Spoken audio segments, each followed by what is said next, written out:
This painting is called A Quiet Kind of Elation.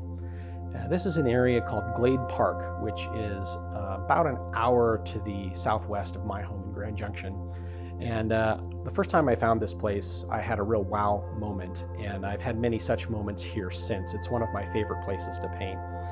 And this is just a large, unnamed butte in Glade Park of a winter evening near this winter solstice. So this painting is called Desert Radiance, and what intrigued me about this painting is the quality of the light. Now, the particulars of where and when this painting happened are actually somewhat lost to me because I got lost on my way to somewhere else when I found this. But the character of the light in this piece really, in many ways, is very archetypal of the kind of bright, glowing, radiant light that you find in the Sonoran Desert. And I really had a fun challenge painting this piece because as colorful as it is, the palette's actually quite limited. This little painting is called Kodachrome Moment, and this comes from an area of southern Utah called Kodachrome Basin State Park. It is a often overlooked little gem of a park, and this particular painting was done the day after a pretty torrential rainstorm rained me out, and so there was a little water flowing through the creek along the panorama trail. So this painting is called Living Memory, and this is an area, again, up in the San Juan Mountains of Colorado, a little bit southwest of Telluride. And I love stuff like this. As much as I enjoy painting in the desert, I'm a mountain kid through and through. And this particular day was just fabulous. The title kind of comes from the idea that the golden leaves on the aspen trees are something of a living memory of the summer sunshine that nourished them through the season. So this painting is called Old Friends and True Companions, and this particular group of trees is a group of aspen trees in the San Juan Mountains that I've painted from many different angles, many different times.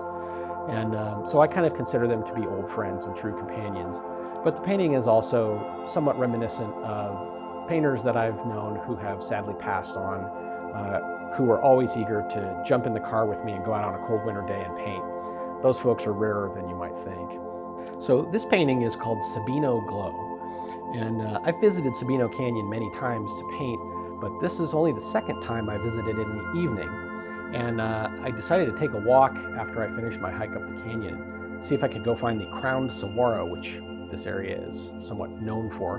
And on this walk, I happened across this particular view, and I was intrigued by just, again, how the low light glows off of these hills. You know, in the daytime, they don't look like they're very colorful, but in the evening light, they just come alive with color. So this little painting is called Water Under the Bridge, and this is a field study from an area near my home in Grand Junction that I happened to cross quite by accident. And when I go out painting, I tend to keep a very open mind. I usually don't go with a particular destination. And with that kind of approach, you find little things like this quite by surprise, and they're wonderful surprises. This little painting is called White Rim Vista, and this is a view looking to the southwest from Grandview Point in Canyonlands National Park, the Island in the Sky district. And the white sandstone you can see along the Green River here is called the White Rim. The two buttes that you can see in the background are the buttes of the Cross, and this is just, for vast views, there is almost no place better than Grandview Point. So this painting is called With Only Silence for Company. And this is an area of central Utah, sort of strangely named on the map. It's called Sinbad Country. I guess because of the fanciful shapes of the rocks in the area.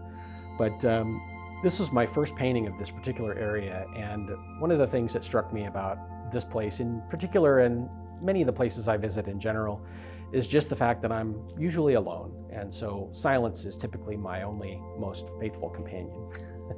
This little painting is called Colorful Country, and this is from the Professor Valley area of eastern Utah. It's on Utah State Route 128 on the way to Moab. In the fall, this place comes alive with all manner of different colors, and on a sunny day, it's second to none for just the sheer volume and variety of color. So this little piece is called Evening Thunder. This was painted near Round Rock, Arizona, which is kind of on the northern end of the Navajo Nation. And what I enjoyed about this is just the shapes of this big thunderstorm. The day had had a few, and the way that the colors up top were very subtle and sort of outlined the clouds, while the colors at the bottom along the horizon were again, that very intense color that the desert, especially the desert sky, is known for. This painting is called Kolob Moonrise, and this is the South Fork of Taylor Creek in the Kolob Canyon section of Zion National Park. I happened to be up there of a fall evening. It is a great place to go to paint evening light, and with the fall colors, you just can't beat it. But I really enjoyed the way the light was playing through the canyon, getting brighter as you go back farther, and then having the full moon framed by the canyon walls. So this little painting is another field study. It's called Lingering Snow. And this is from the Grand Mesa, which is east of Grand Junction, where I live. It's about 10,000 feet. And in a good snow year, the snow will hang on the mesa almost all the way through June. And this is about 5 days from the summer solstice when I painted it. Hi everybody. So this painting is the centerpiece of the show. It's called Spirit Level. And the title kind of derives from the idea that we're at about the same level as the top of Spider Woman Rock here in Canyon de Chelly. And it's an interesting view. I've seen this view many different times, but this is really the first time I've ever attempted to paint it. And the other interesting thing about this is that sometimes with paintings like this, where they take a long time, it almost feels like they're painting themselves. And so you could almost say that the painting itself is coming from spirit level as well as the subject.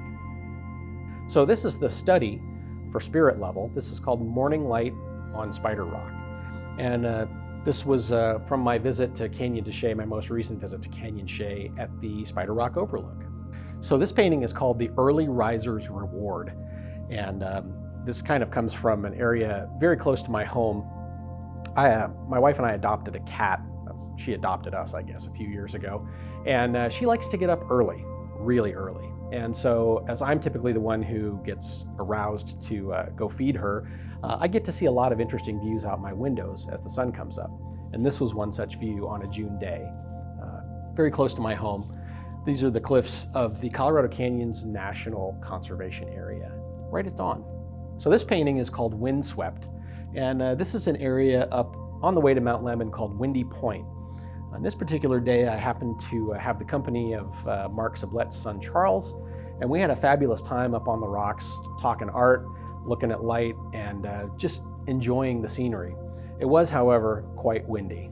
This little painting is called Winter Makes a Cameo, and this is an area east of Grand Junction along the Colorado River in Debec Canyon called Cameo. And I happened to be passing through here on a day when a sort of sudden and surprise snowstorm happened. And this was the result. Beautiful, fresh, deep snow all over these amazing buttes. And I really enjoyed the way that the snow highlights the texture of the rock and the topography of the buttes. This piece is called Zion Canyon Largo. And I happened to be in the canyon on a very blustery spring day. And while I was waiting for a shower to clear on my car stereo, I happened to be listening to Dvorak's New World Symphony. And the Largo movement started playing. And it just seemed to fit with the scenery perfectly because the storm was starting to break up, the clouds were clearing, and these beautiful spots of light were starting to play across the canyon. It was just a grand poetic moment.